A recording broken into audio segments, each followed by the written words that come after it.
Muy buenos días, les saluda Ana María Majano, coordinadora de la Secretaría de la Plataforma Regional de Estrategias de Desarrollo Resiliente y Bajo en Emisiones.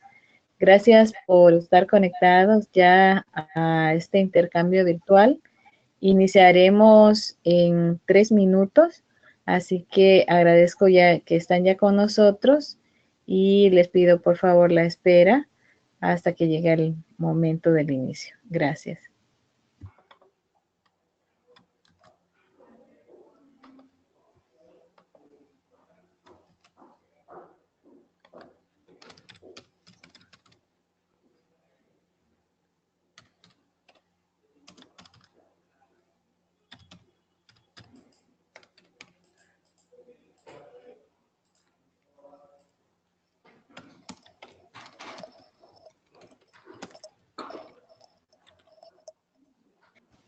Disculpas, me dicen que parece que el reloj de mi computadora está mal y que sí, ya es hora de iniciar. Entonces, perdón por ese problema técnico de mi parte. Entonces, sí estamos listos ya para iniciar este intercambio virtual. Quisiera agradecer a los colegas del proyecto de apoyo a la gestión del cambio climático, un proyecto del Ministerio de Medio Ambiente de Perú, financiado por la Agencia Suiza para el Desarrollo y la Cooperación, COSUDE, y la Embajada Suiza en el Perú, y ejecutado por Libélula. Gracias por confiar en nosotros para desarrollar una serie de actividades en línea que permiten a Gestión CC compartir con una audiencia a veces nacional y a veces internacional los resultados eh, y lecciones aprendidas de las actividades que están llevando a cabo en Perú. Este día tenemos un intercambio virtual y quisiera explicar cuál es la diferencia del intercambio virtual con los webinars. Este intercambio tiene el objeto de hacer una presentación más detallada de la que se hace en los webinars de una experiencia y dar el espacio suficiente para que hayan preguntas, respuestas, comentarios sobre esa experiencia. Si tenemos un número pequeño de personas, podemos abrir incluso el micrófono para que las preguntas se hagan de manera verbal por parte de quienes quieren hacerlas, o si no, pues pueden, como siempre, hacer las preguntas a través del chat. Entonces, vamos a tener primero las intervenciones de Alexis Echevarría y de Rocío García Naranjo, y posteriormente tendremos ese espacio para preguntas y respuestas. Quisiera iniciar dándole la palabra a Alexis Echevarría, quien es el coordinador. Se perdió la imagen.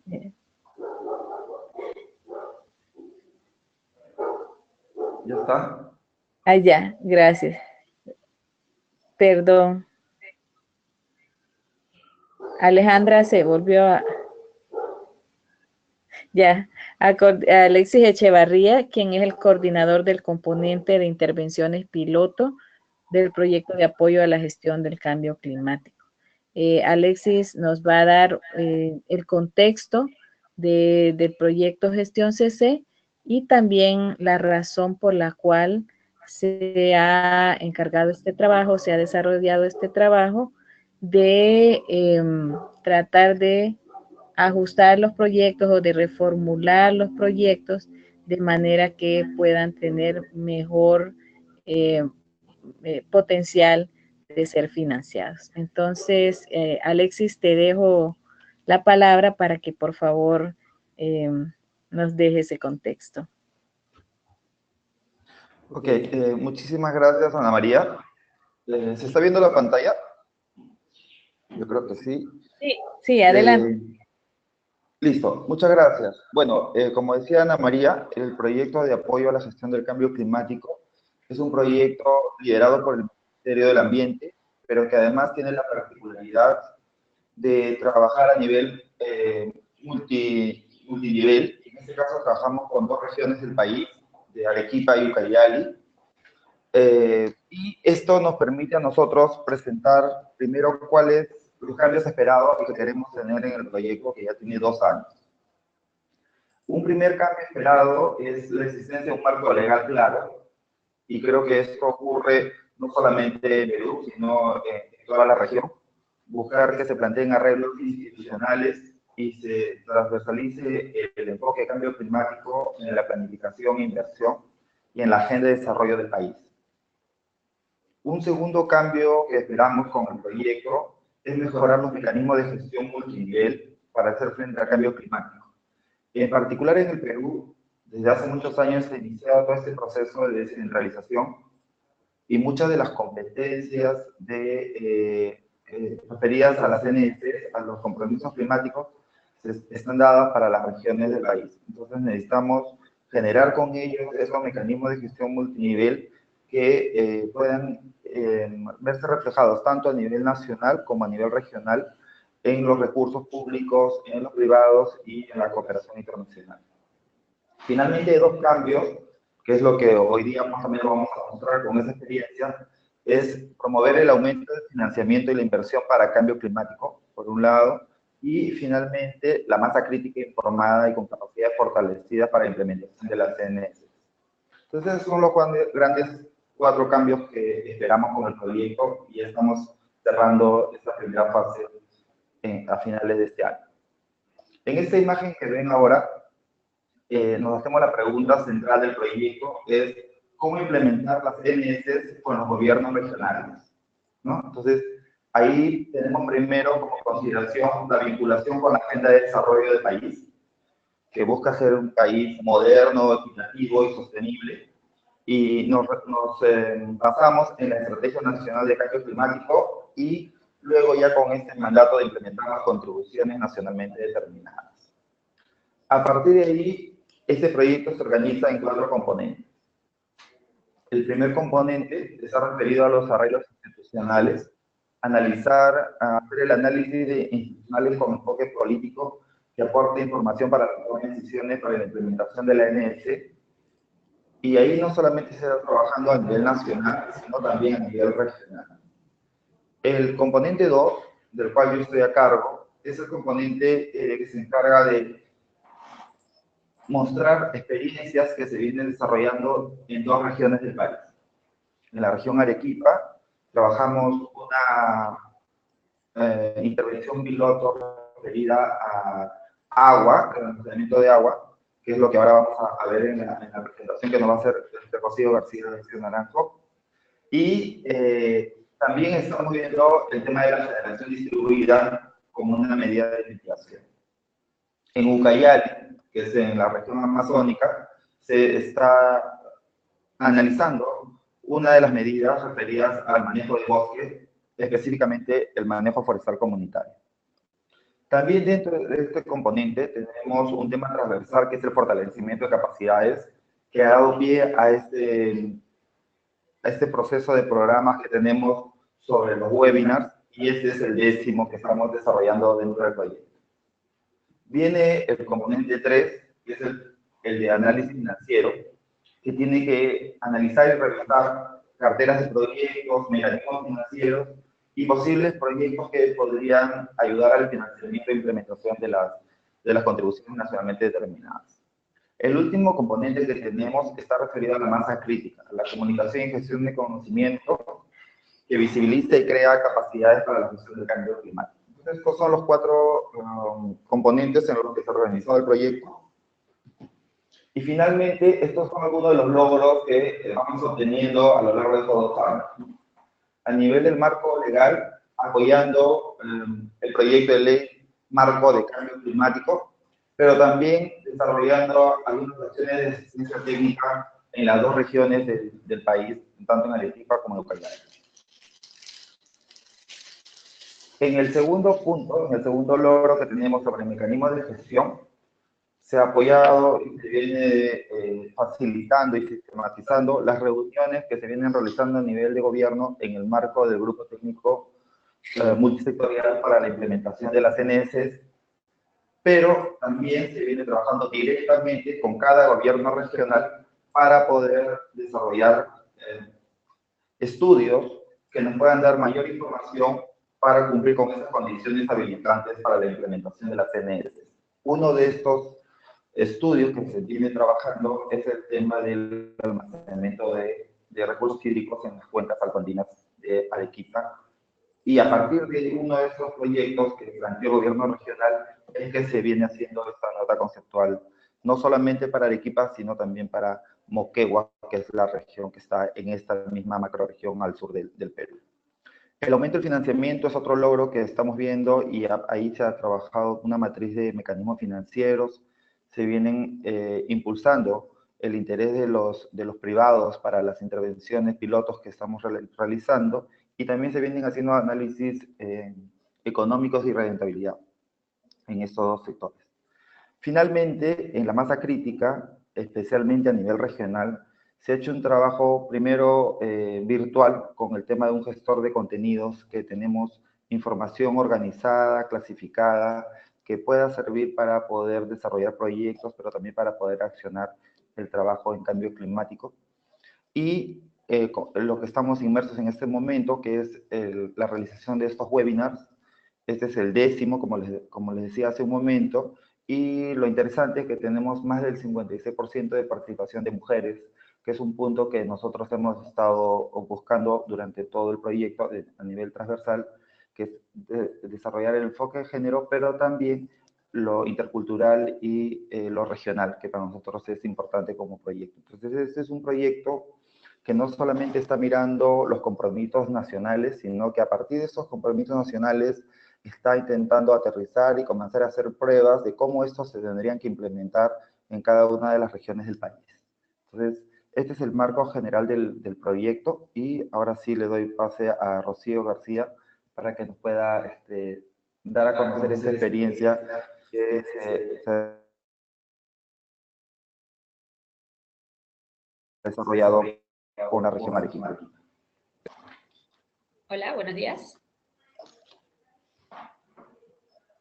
Buenos días, Rocío. Bienvenida.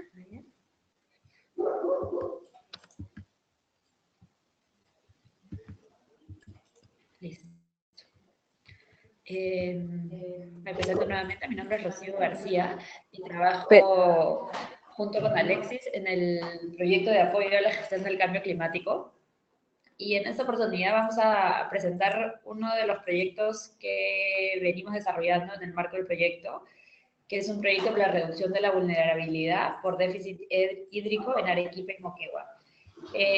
Para entender el marco en el que este proyecto se ha venido desarrollando, nos hemos tomado la libertad de presentar primero, de hacer una breve introducción al Fondo Verde para el Clima y luego una pequeña introducción a los arreglos institucionales que el Perú ha generado para poder acceder al Fondo Verde. ¿Sí? Aquí tenemos la agenda, que es la que ya mencioné. Primero una introducción al Fondo Verde, luego los arreglos institucionales desarrollados por el Perú para acceder a los recursos del Fondo Verde y después una pequeña descripción del proyecto de agua que venimos trabajando en las regiones de Arequipa y Moquegua. ¿Sí? Y lo primero que quería resaltar es que el Fondo Verde para el Clima es el fondo que más recursos tiene en la actualidad. Luego es el Fondo Climático de Gran Bretaña y seguido por el Fondo de Tecnología Limpia que ahorita lo tiene, ¿sí? Entonces sabemos que es un fondo que ofrece muchas posibilidades para los países en desarrollo para acceder a financiamiento climático. Algunos de los hitos es que en el 2009 se mencionó por primera vez el Fondo Verde para el Clima de Copenhague, ¿sí? Porque fue en el marco del Acuerdo de Copenhague. En el 2010 se establece formalmente el Fondo Verde para el Clima en Cancún, en la COP de México. En el 2011, en la COP de Durban, se aprobó finalmente el instrumento de gobernanza del Fondo Verde para el Clima. Y en el 2012 se estableció dónde estaría localizado el Fondo Verde, ¿sí? Sabiendo que ahora se encuentra ubicado en la ciudad de Sondo, en la República de Corea. En el 2013 se eligió a la directora ejecutiva y ese mismo año, junto con el 2014, se adoptaron un conjunto de decisiones para operativizar el Fondo Verde del Clima. En el 2015 se empezó con la acreditación de las primeras entidades ejecutoras y se otorgó financiamiento a los primeros proyectos, entre ellos un proyecto peruano. Y en el 2006 se estableció una meta para aprobación una meta de recursos para la aprobación de proyectos. ¿Sí? Como seguramente muchos de ustedes ya saben, el objetivo del Fondo Verde para el Clima es promover un cambio de paradigma hacia un desarrollo bajo en emisiones y resiliente al cambio climático, mediante la provisión de apoyo a países en desarrollo para limitar sus emisiones de gases de efecto invernadero y para adaptarse a los efectos del cambio climático. ¿Sí? Tomando en cuenta las necesidades de aquellos países en desarrollo, particularmente vulnerables a los efectos del cambio climático, a los efectos adversos del cambio climático. ¿Sí? Y a diferencia de todos los otros fondos climáticos actuales, este es el único fondo que ha establecido que el 50% de sus recursos será destinado a mitigación y el 50% restante será adaptación, por lo cual se consigue un balance en el financiamiento climático. De forma adicional, se consiguió que un 50%, que un mínimo del 50% de los recursos para adaptación estén asignados a los países particularmente más vulnerables, como son los países menos desarrollados, los pequeños estados insulares en desarrollo y los estados de África. Y el fondo, dentro de sus decisiones sobre cómo operativizar el fondo, cómo operativizarse, estableció cuáles eran las áreas de mayor relevancia para la aprobación de proyectos, ¿sí? Entonces, en el área de mitigación se establecieron 4 áreas para priorizar la reducción de emisiones: transporte, energía, bosques y uso de suelo y construcciones. Y por el lado de adaptación, los impactos estratégicos esperados se centraban en el incremento de la resiliencia en 4 áreas en particular: salud, seguridad alimentaria y agua, medios de vida de pueblos y comunidades, ecosistemas y servicios ecosistémicos e infraestructura. Y finalmente, el fondo también tiene todo un enfoque sobre la apropiación nacional, ¿sí? Y si vemos en el triángulo de la izquierda, vemos que encima, ¿no?, en la base de la pirámide invertida está el Fondo Verde para el Clima, y le siguen las entidades acreditadas, que son aquellas que finalmente, o en la mayoría de los casos, ejecutarán muchos de los proyectos. Y finalmente están los programas y los proyectos, que estarán vinculados a los distintos instrumentos financieros con los que cuenta el fondo, entre subvenciones, préstamos, garantías o participaciones en capital. Y finalmente, a lo largo de toda la pirámide, se observan las NDCs, o las autoridades nacionales designadas, que toman decisiones a lo largo de todo el proyecto y desde el desarrollo de programas. Y finalmente, la NDC, que es la entidad que mayor fuerza le da a este concepto de apropiación nacional, tiene cinco tareas claves que están desarrolladas en el círculo de la derecha, que es establecer una visión estratégica alineada con las prioridades nacionales. Eso es importante y central para el Fondo Verde del Clima, porque lo que se busca es que los proyectos de inversión desarrollados tengan un impacto o estén alineados con lo que el gobierno mismo ya ha definido como prioridad. Asimismo, la NDA tiene como responsabilidad la convocatoria a las partes interesadas y a la gente que se espera que tenga algo que decir en la aprobación y en el desarrollo de proyectos. Y, por supuesto, los beneficiados. Y adicionalmente tiene el mandato de establecer las cartas de denominación para para el acceso directo, que son aquellas instituciones nacionales que quieren acceder a los recursos, que quieren volverse acreditadas ante el Fondo Verde del Clima para acceder a sus recursos. Asimismo, la Autoridad Nacional Designada presenta las cartas de no objeción para proyectos y programas. La carta de no objeción es la carta que la Autoridad Nacional Designada tiene que presentar al Fondo Verde para el Clima para que esta institución reconozca que el proyecto está siendo aprobado por el gobierno y que no es un proyecto que viene simplemente de terceros.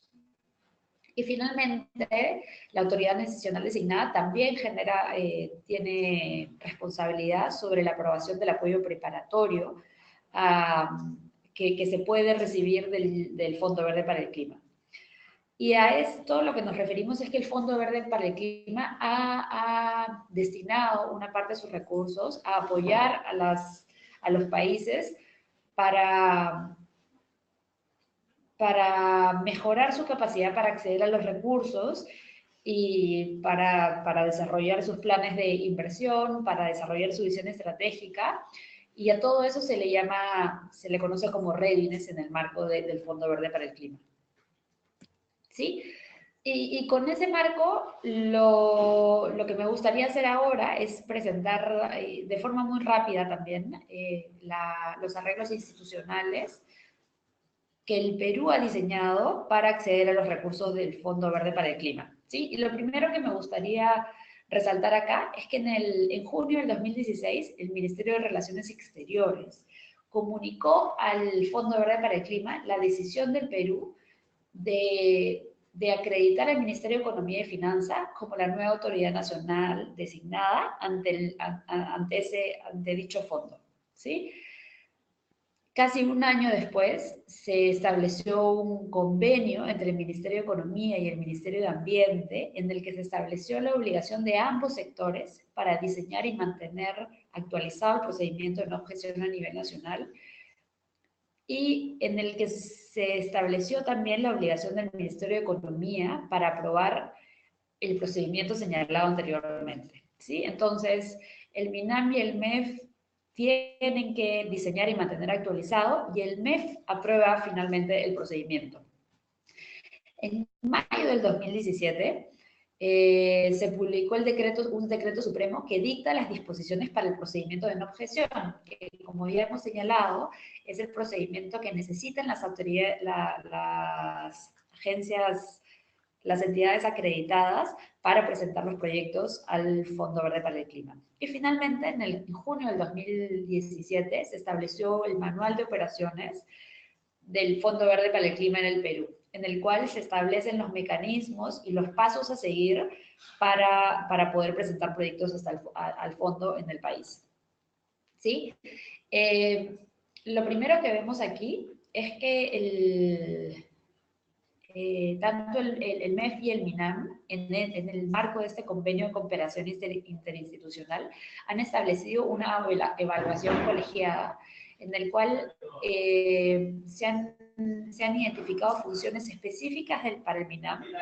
Estas, como pueden ver ahí, estas están principalmente vinculadas al contenido técnico de los proyectos, ¿sí? Al alineamiento con la política ambiental, a evitar duplicidad con otras iniciativas, a establecer con los gobiernos regionales sus propias prioridades en el marco de las prioridades nacionales. Y finalmente, las funciones del MEF están más vinculadas al análisis financiero de los proyectos, al acceso a los recursos del Readiness Program y a aquellas otras responsabilidades que se puedan establecer en el mediano o largo plazo. Y asimismo cuentan con unas funciones compartidas, ¿no? que se basan principalmente en establecer los lineamientos estratégicos del país, ¿sí? Estrategia de país, desarrollar lineamientos, diseñar, aprobar y mantener actualizado el procedimiento de no objeción, estrategia comunicacional, estrategia para promover la participación del sector privado. Entonces, estas son estrategias bastante más enfocadas en un entorno con una visión más estratégica. Finalmente, como pueden ver en la parte inferior de esta lámina, se menciona el sector relevante. ¿Y por qué? Porque durante los procesos de evaluación de los proyectos, hay algunos de ellos que no están directamente vinculados con las competencias del MINAM o del MEF, por lo que se llamará al sector relevante para participar en las evaluaciones colegiadas de estos programas. Presento aquí la tabla de los ministerios que serán convocados a las comisiones ad hoc que evaluarán los proyectos presentados por las entidades acreditadas, ¿sí? Obviamente, dependiendo si el proyecto es de mitigación o de adaptación o si fuera con impactos en ambas áreas, se llamarán a distintos ministerios, ¿sí? Como pueden ver aquí, tenemos el Ministerio de Energía, de Transporte, de Producción, de Agricultura, de Ambiente, de Vivienda y de Salud, ¿sí?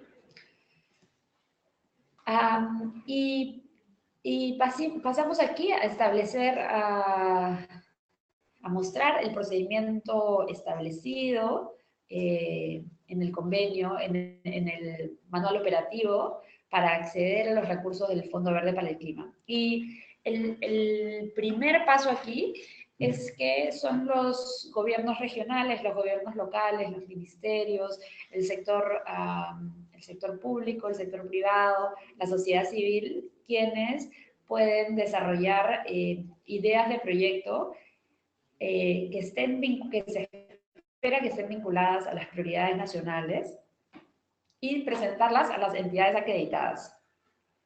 Y acá hay dos procesos. Hay un proceso voluntario en el cual se desarrolla en un primer momento una nota conceptual, y esa nota conceptual puede ser presentada al MINAM para su revisión y para recibir sus comentarios. Sin embargo, el proceso formal empieza únicamente cuando hay una propuesta desarrollada de programa o proyecto. Es decir, cuando las entidades acreditadas presentan un full proposal y se lo envían al MEF para que establezcan la no objeción, que es el punto 5, ¿sí? Cuando el MEF, junto con el MINAM y el sector relevante, si fuera el caso, hayan establecido su opinión o su evaluación colegiada del proyecto presentado, se enviará la carta de no objeción, si corresponde, a las entidades acreditadas, quienes se encargarán de enviar el proyecto al Fondo Verde para el Clima, ¿sí? Y aquí lo que tenemos es un infograma de los días que debería tomar este proceso entre la presentación del proyecto y la carta de no objeción, ¿sí? Vemos que el punto de partida es la presentación voluntaria de la nota conceptual al MINAM. Por más que es voluntaria, lo que se busca es no retrasar el proceso, y se ha establecido un plazo de 10 días para que el Ministerio de Ambiente pueda enviar sus comentarios sobre la nota conceptual, ¿sí? Y luego seguimos al siguiente momento, que es la entidad acreditada presenta la solicitud para la carta de no objeción a la Autoridad Nacional Designada en el Perú, que es el MEF, se lo envía, y el MEF tiene que enviar dicha propuesta al Ministerio de Ambiente y al Ministerio relevante cuando corresponda. Y ellos tendrán 15 días para enviar sus comentarios de vuelta al MEF. El MEF juntará y analizará todos los comentarios, y si la respuesta es negativa, tendrá que hacérselo llegar sus observaciones a la entidad acreditada. La entidad acreditada, a su vez, tendrá 10 días para subsanar dichos comentarios y se retoma el proceso en el cual se envía el documento al MEF y el MEF lo comparte con los actores relevantes. Y finalmente, el MEF emite, el Ministerio de Economía y Finanzas, la autoridad nacional designada, remite una respuesta final que puede ser o positiva, lo cual se le otorga la carta de no objeción, o negativa. Y como vemos, con este pequeño esquema, el procedimiento no termina cuando la carta de objeción es emitida, ¿no?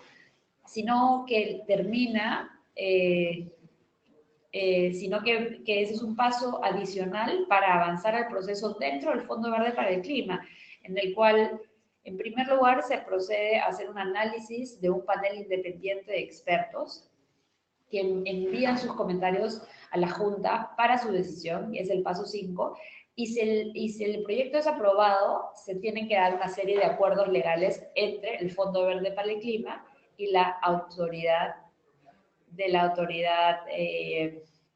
acreditada, de la entidad acreditada.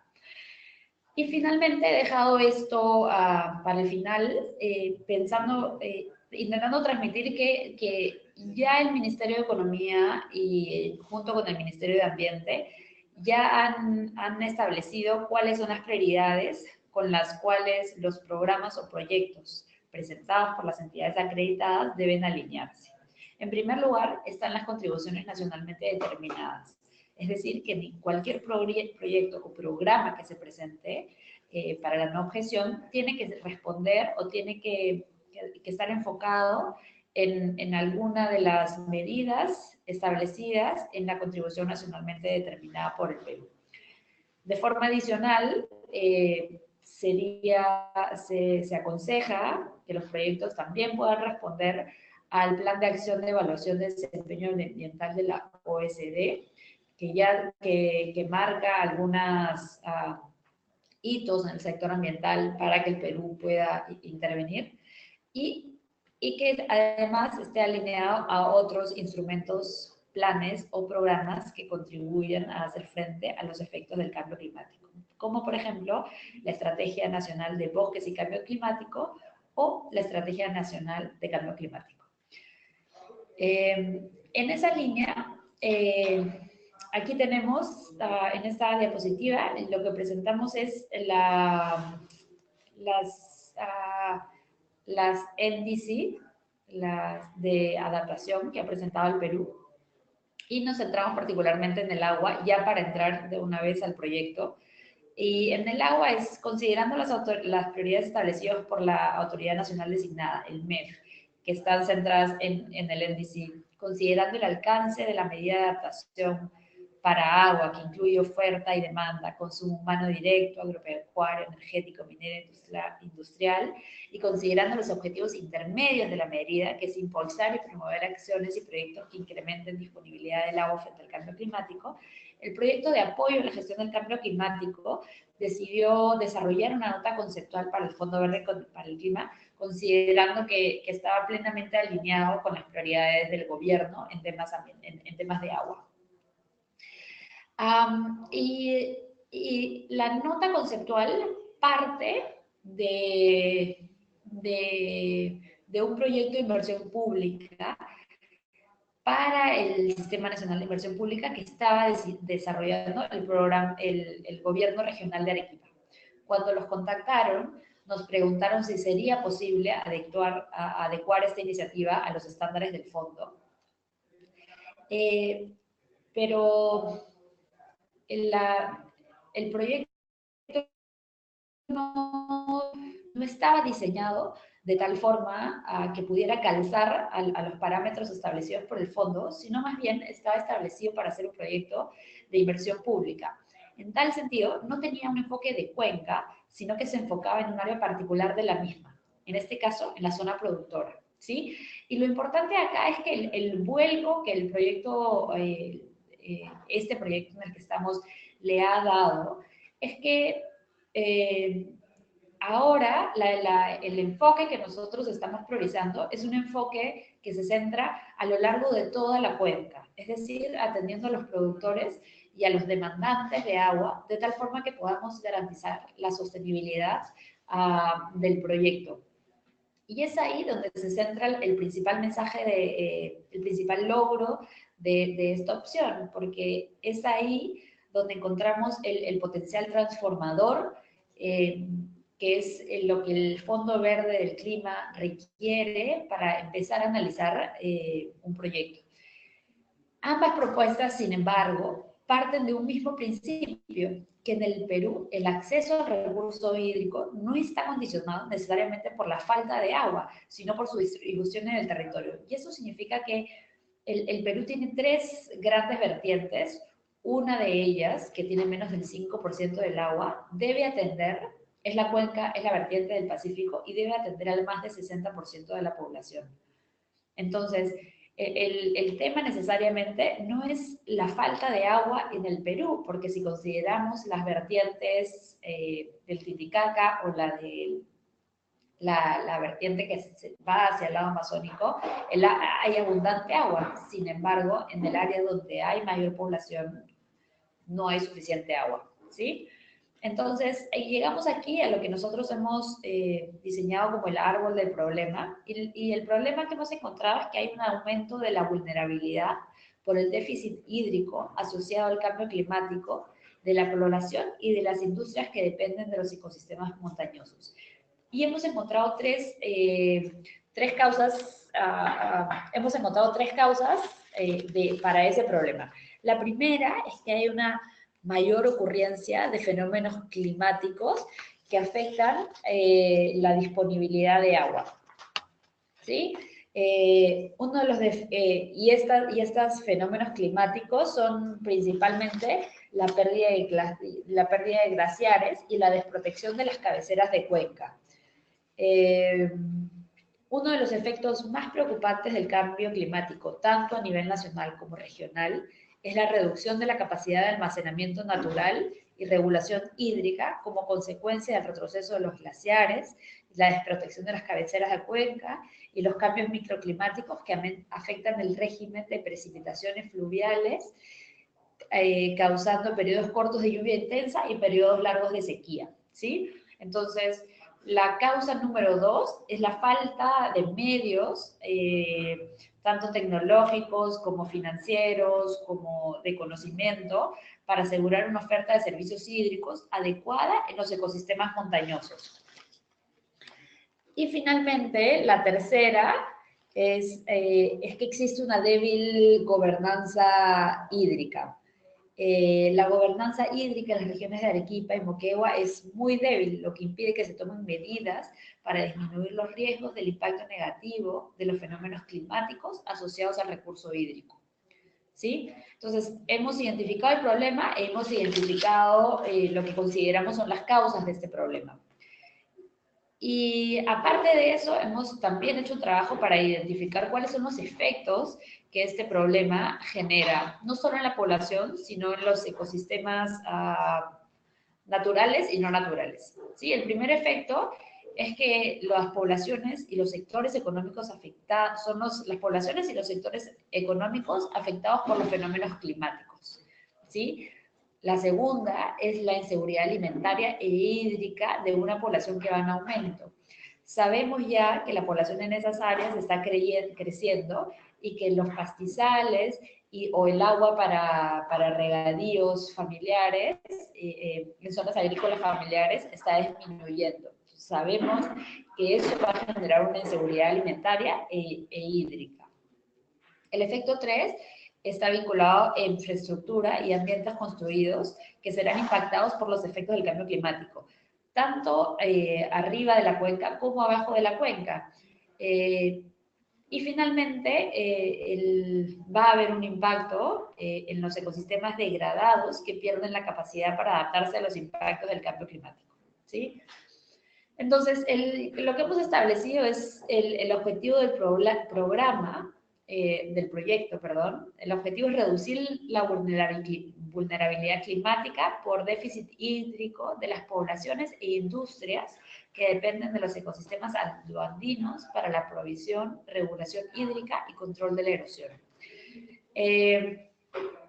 La zona de intervención y de los beneficiarios está siendo acotada en estos momentos, pero el enfoque es el de territorio hídrico productivo. Como dijimos, el proyecto en su forma inicial se centraba solo en la zona productora del agua, y el enfoque actual es el de territorio hídrico productivo, que no solo incluye la zona productora de agua, sino que incluye zonas que albergan áreas con demanda de agua por parte de la población local, especialmente para actividades agropecuarias, ¿sí? Las cuencas que han sido priorizadas han sido aquellas trabajadas y discutidas con el ANA en base a los cálculos realizados también en el marco de este proyecto con CENAMI, y se han identificado aquellas cuencas de Chile que tiene una prioridad alta por la potencial escasez de agua, y la prioridad media, Camaná, Ocoña y Tambo. Tambo es la cuenca que nace en Moquegua, y de ahí que por más que desemboca en Arequipa, de ahí la importancia de involucrar una región más, ¿sí? La selección de las microcuencas y de los ecosistemas altoandinos específicos a ser trabajados en el marco de este proyecto se realizarán en base a criterios adicionales como criterios sociales, criterios económicos y otros criterios ambientales que se juzguen necesarios. Y finalmente, los beneficiarios serán los pobladores ubicados en el área de influencia, que se verán beneficiados a través de una mayor disponibilidad de agua y un mejor servicio de regulación hídrica y control de la erosión, lo que fortalecerá su resiliencia ante el clima. Aquí no voy a entrar a detalles, simplemente voy a disminuir cuáles serían los componentes del proyecto que nos permitirán lograr los objetivos marcados. Y lo primero será la protección y recuperación de los servicios ecosistémicos de recargas hídricas, y para hacerlo se busca una combinación de infraestructura verde, que será, por ejemplo, la protección de bofedales y de praderas, y de infraestructura gris, como se le conoce en la jerga de inversión pública, ¿no? Lo mismo pasa con el almacenamiento de agua para lluvia, que será construcción de micro represas, que son altamente cargadas de cemento, y la construcción de micro reservorios, que tienen un enfoque diferente, porque permite que el agua se filtre para alimentar el agua subterránea. Lo más resaltante de esta propuesta es que en la medida que estamos trabajando con un enfoque de cuenca y no solo de un enfoque en las áreas productoras, estamos planteando el diseño y la implementación de un mecanismo de retribución por servicios ecosistémicos, que implicará que será el mecanismo que generará la sostenibilidad de esta iniciativa, ¿sí? Lo que se va a buscar es que aquellos beneficiarios del agua, como las industrias bajo el río o los mismos consumidores del agua, puedan pagar una tasa mínima probablemente para mantener los trabajos que se tengan que desarrollar, o la inversión en mantenimiento que se tenga que dar arriba de la cuenca. Y finalmente tendremos un cuarto componente, que es el fortalecimiento de la gobernanza hídrica, que, como ya hemos dicho, es débil en estas regiones, y será fortalecida a través de la generación y uso de información para la toma de decisiones, el fortalecimiento de la institucionalidad hídrica, la capacitación y la gestión del conocimiento. Y como pueden ver, este es un gráfico del Ministerio de Agricultura, en el cual se establecen las distintas formas en las cuales se puede generar medidas de territorio para siembra y cosecha de agua, ¿no? En los cuales se usan los ecosistemas naturales, se usan las cochas o los reservorios, se usan las zonas de infiltración para alimentar el agua subterránea. Entonces hay un conjunto de medidas que pueden coadyuvar a lograr el objetivo que planteamos por este proyecto. Aquí cierro enseñándole los resultados que esperamos obtener en el proyecto, que es, por un lado, la recuperación de los servicios ecosistémicos que proveen los ecosistemas altoandinos, que es la provisión, la regulación hídrica y el control de la erosión. El resultado 2 es el diseño e implementación del mecanismo de retribución por servicios ecosistémicos, y el resultado final, que es el fortalecimiento de la gobernanza hídrica. ¿Sí? Cualquier duda. Muchas gracias.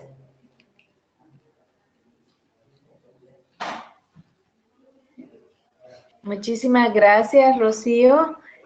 Bueno, quisiera decirles que si alguien quiere hacer una pregunta verbalmente, por favor, levante la mano. Ahí tienen un botón para levantar la mano y les voy a abrir el micrófono. Por ahora, tengo ya algunas preguntas. ¿En serio? Que han sido formuladas por Leonor Murguía Saico. Entonces, la primera es para Alexis y las otras son para Rocío.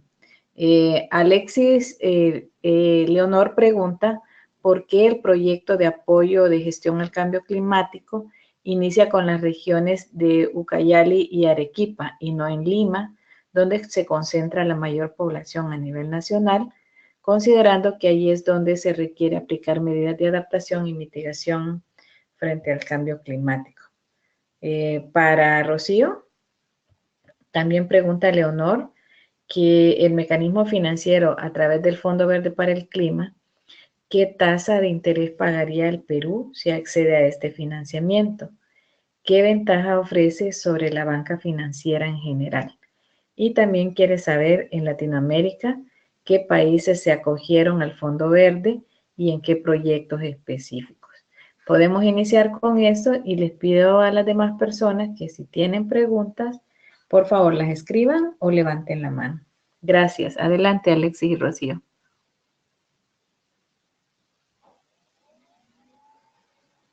Alexis. Hola.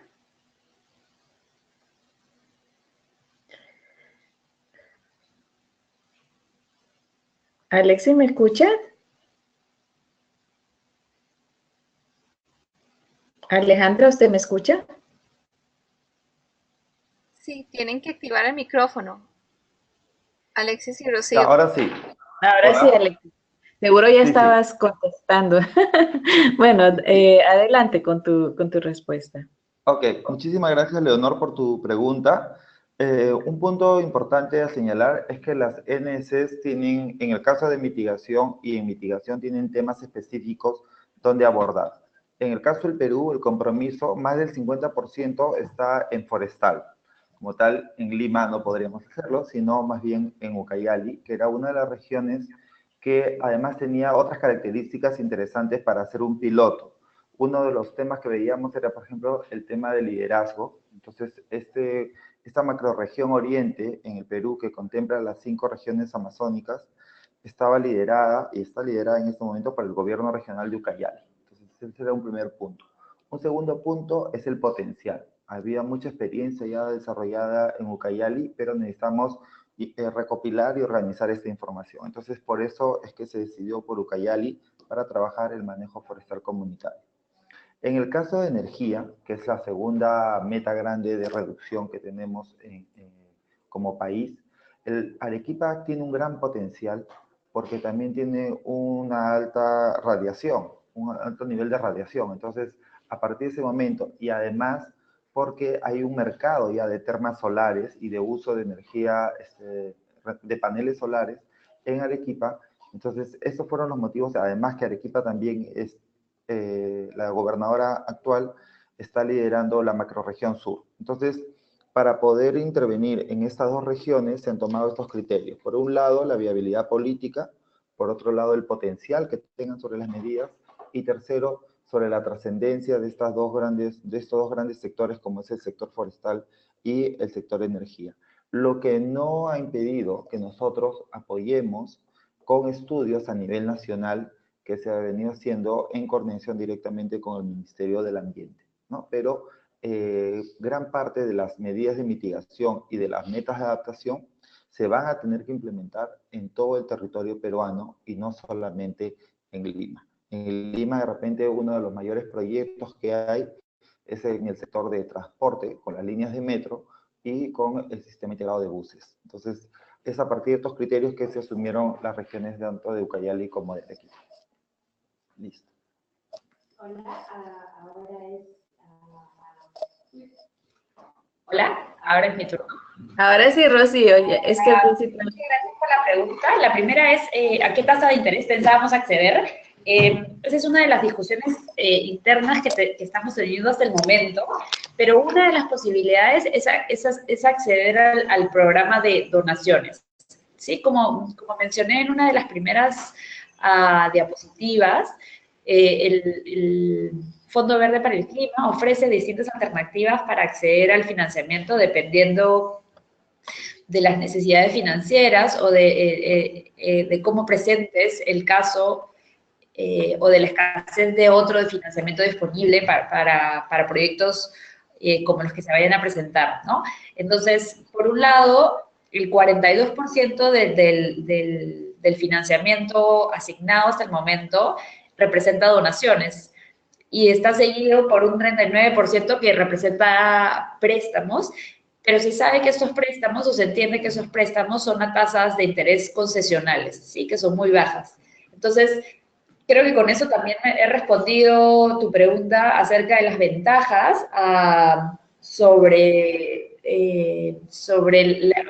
por qué sería más rentable ir al Fondo Verde para el Clima que ir al sector privado, ¿sí? Entonces, aparte de la posibilidad de donaciones, junto con tasas concesionales para los préstamos, un déficit del sector privado es que todavía muchos de ellos no tienen líneas de crédito con un enfoque vinculado a mitigación y adaptación, ¿no? Entonces, el riesgo de proyectos como esto puede encarecer cualquier préstamo con el sector privado. Nos preguntabas qué países estaban asociados o vinculados. Yo no usaría esa palabra porque no se entiende como un club. Al Fondo Verde para el Clima puede acceder cualquiera de los países en desarrollo.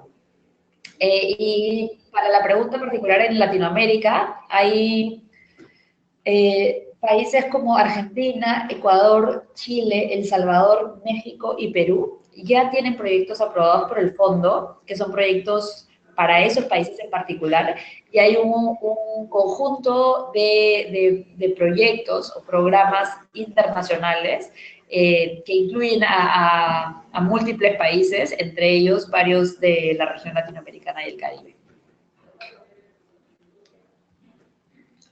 Muchas gracias, Rocío. Con respecto al Fondo Verde del Clima, quisiera mencionar que hace un tiempo tuvimos un webinar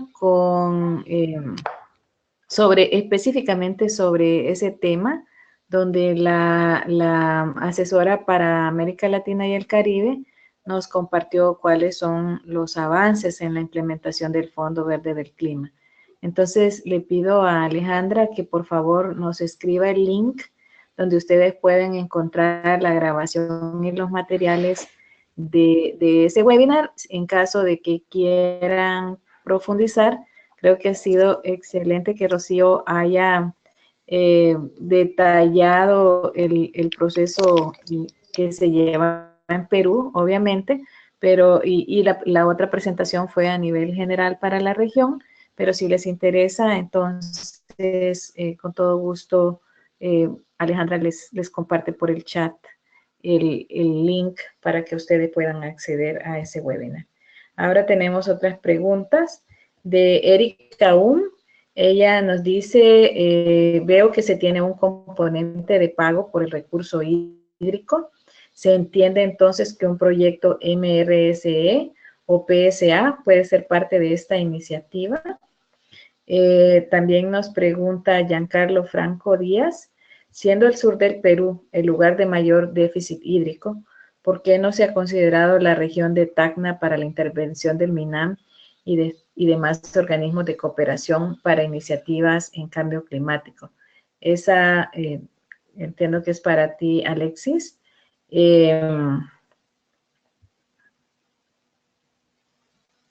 Aquí hay una pregunta de Leonor que dice, ¿ustedes saben por qué los presidentes de la República entorpecen la ejecución de la represa que necesita Tambo Arequipa y así evitar el problema hídrico con Moquegua? Entonces, la primera para Rocío, la segunda para Alexis y la tercera, pues, si alguno de ustedes quiere hacer comentarios sobre esa pregunta de la represa. Adelante. Ya, hola. Voy a tratar de contestar yo primero en el tema de los pilotos. ¿Me escuchan? Sí, te escuchamos bien lejos, Alexis. A ver, un ratito. Ahora perfecto, gracias.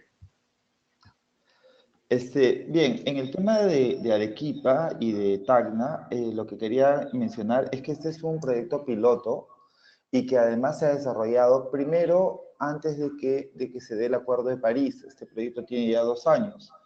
Y lo que conllevó es saber en ese momento, bajo un diagnóstico, cuáles son estas regiones que contaban con un liderazgo político y nos daban cierta viabilidad para poder trabajar este testeo, que básicamente es lo que hemos hecho durante estos 2 años. Entonces, ya en las propias medidas, cuando ya estén validadas, que supongo debe ser el próximo año, cuando el grupo técnico multisectorial, que agrupa a 13 ministerios y el CEPLAN del país, determinen cuáles son exactamente las medidas, el alcance que tienen cada una de ellas y el nivel de emisiones que van a reducir, es en ese momento donde ya el propio Estado, en conjunto con sus ministerios, pero también con sus gobiernos regionales, que podrán decidir cómo van a implementar estas medidas en cada uno de los territorios. Entonces, el proyecto lo que ha hecho básicamente es pensar, vamos a trabajar temas de mitigación y adaptación en 2 regiones del país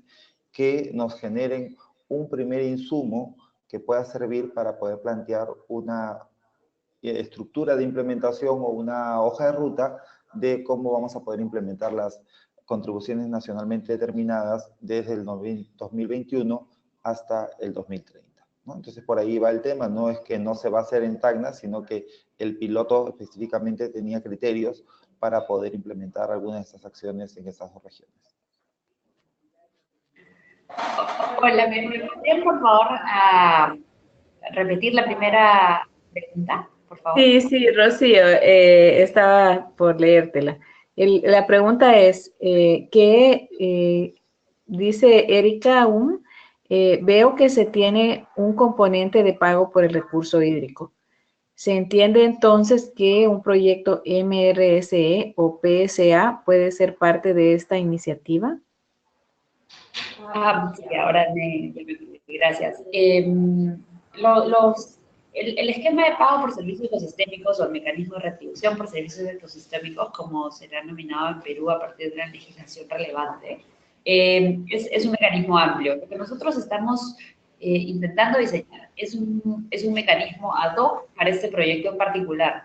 No estamos pensando necesariamente involucrar a mecanismos ya existentes, a menos que estén ubicados en esa cuenca y puedan ampliar su escala o ajustar su escala al enfoque que desde este proyecto estamos sugiriendo.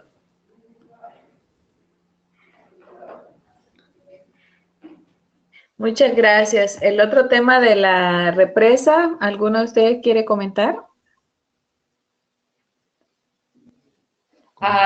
Diría que no, porque las decisiones del gobierno van más allá de este proyecto. Ok, bueno. En cuanto a bueno, tenemos otra pregunta. Rocío, Maritza Mayo pregunta si podrías profundizar en el tema de gobernanza de la iniciativa, entiendo. ¿Podríamos especificar de la gobernanza hídrica o de la gobernanza del proyecto? Le pido a Maritza que por favor si puede desarrollar la pregunta. Se refiere a la gobernanza, sí, perdón, a la gobernanza hídrica. Ya. Como hemos dicho, en base a discusiones que hemos tenido con los expertos nacionales y locales, nuestro entendimiento es que la gobernanza hídrica de las regiones Arequipa y Moquegua es bastante débil. Para ambas regiones aún está en proceso de construcción y consolidación. Tanto es así que únicamente la cuenca de Quilca-Chili, que es solo una de las tantas cuencas que hay en esa zona, cuenta con un comité de gestión de cuencas formado y con un plan de gestión de recursos hídricos diseñado y en implementación. Por otro lado, tanto el gobierno regional como los gobiernos locales aún no incluyen el enfoque de adaptación al cambio climático en sus planes de desarrollo, lo que dificulta el impulso político para la implementación de medidas de este tipo. Otro aspecto importante a señalar es la falta de conocimiento, información y comunicación a actores públicos y privados, demandantes y oferentes de servicios hídricos, de los efectos del cambio climático sobre la disponibilidad hídrica y sus impactos en el uso poblacional, industrial y agropecuario. Entonces, en ese sentido, consideramos que el proyecto sería de mucho apoyo a fortalecer el espacio de gestión hídrica en la zona.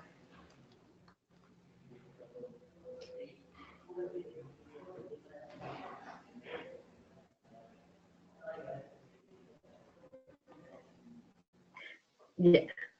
Muchas gracias. Gracias, Maritza. Entiendo que quedó ya respondida su consulta.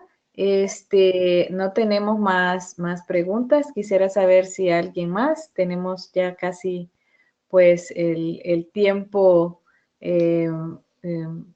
limitado, pero si hay preguntas adicionales, yo quisiera pedirles que las escriban. Si no, quisiera, bueno, agradecerles nuevamente y darles la palabra tanto a Alexis como a Rocío para un cierre.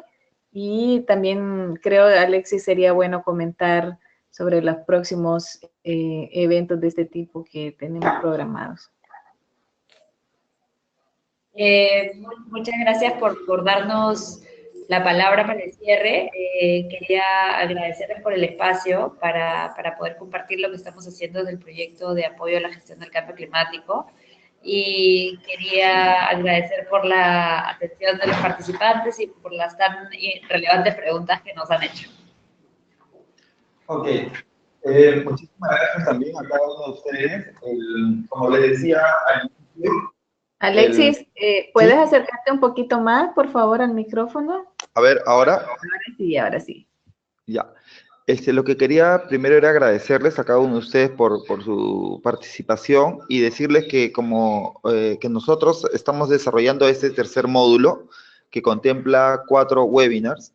Este es el primero. El 11 de octubre estaríamos teniendo un próximo webinar sobre avances en energías renovables. Luego tendríamos un próximo webinar el 8 de noviembre referido a la propuesta institucional y ahí ya vamos a ir cerrando un poco esta primera fase del proyecto donde vamos a ir mostrando los resultados que hemos ido obteniendo de este trabajo de 2 años. Y el último webinar, que es más un intercambio virtual porque entramos a un mayor detalle, son los avances de la implementación y se está coordinando con el Ministerio del Ambiente para que se puedan mostrar ya cuáles son esas primeras medidas de mitigación y metas de adaptación validadas por cada uno de los sectores que contemplan este grupo técnico multisectorial. Entonces son estos 3 próximos webinars que vamos a estar desarrollando en alianza con LESLAC, pero al mismo tiempo les pediría que puedan visitar nuestra página web donde están alojadas todos los webinars anteriores, además de la plataforma web de gestión del conocimiento que intenta recopilar y organizar toda la información referida a cambio climático en el Perú y también a nivel internacional y regional para que esté disponible y puedan usarla al momento de querer tomar algún tipo de decisión o desarrollar algunas iniciativas con el tema de cambio climático. Muchas gracias. Muchísimas gracias, Alexis. Rocío, de nuevo, muchas gracias al proyecto de apoyo a la gestión del cambio climático en Perú por toda la colaboración con Let's Slack. También pueden acceder a la grabación y los materiales de esta sesión en la página web de Let's Slack. Y quisiera, por último, pues recomendarles que si ustedes tienen algunos colegas que no pudieron acompañarnos hoy, pero que ustedes consideran que esta información es importante para ellos, por favor, compárteles la información para que ellos puedan visitar la grabación y los materiales posteriormente. Estamos a sus órdenes para responder cualquier consulta y les deseo un día muy bueno y un feliz resto de la semana.